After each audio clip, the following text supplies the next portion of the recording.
So, quick room tour muna tayo. So far, okay naman yung room na to and very affordable. Nabook ko siya sa Agoda. Spacious and then malinis din. Kompleto yung gamit sa toiletries. Meron silang free shampoo, free conditioner, toothbrush, toothpaste, and towel.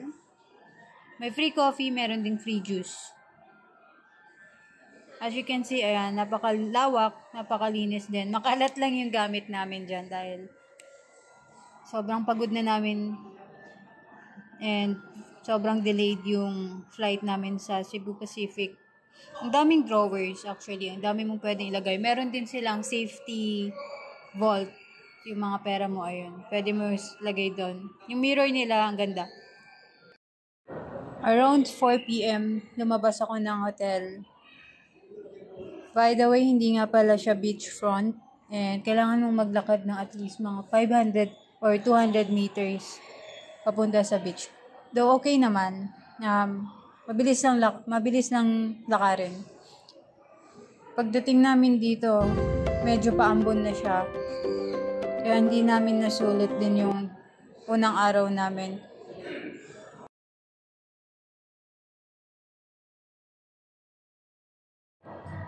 So, konting kwento lang din. Yung keycard namin, dala namin paglabas dahil bumili kami ng snacks. And then, pagbalik namin, nilagay lang namin siya sa bedside table. And then, kala namin brown out. Yun pala, may access pala yung keycard na yun sa kuryente. Nag-shower kami, walang ilaw, ayan. Alamin, walang generator. Sinisip pa namin yung room. Yung hotel, yun pala, hindi lang kami nagbabasa. Naka-check-in pala kami sa Indila Hotel for 9,000 for 4 persons and 2 nights. Paglabas nga namin sa Eskinita from our hotel, ito agad yung bumungad sa amin, mga pasalubong. Daming choices and hindi naman din ganun kamamahal.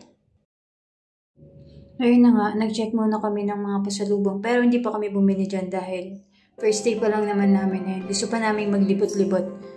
Baka meron pa kaming ibang makita.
Bibili ka niya, kakapturin na sa kakapturin na tayo.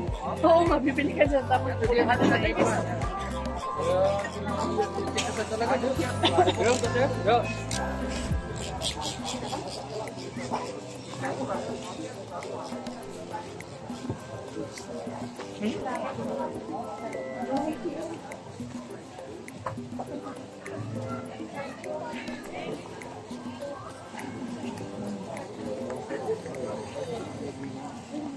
Bilis yung mga seafood, ganun.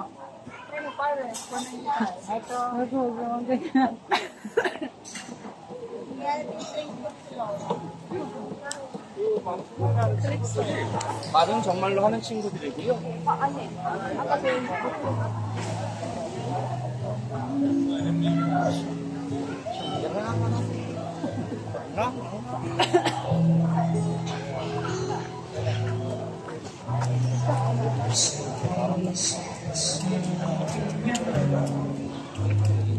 Ayan. Yung mga paluto. Kanina pa ko masyadyan, 20 lang. Yung mga nasa Facebook, yung mga trending. paluto. Oo nga. Turo.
Island happy. Let's go.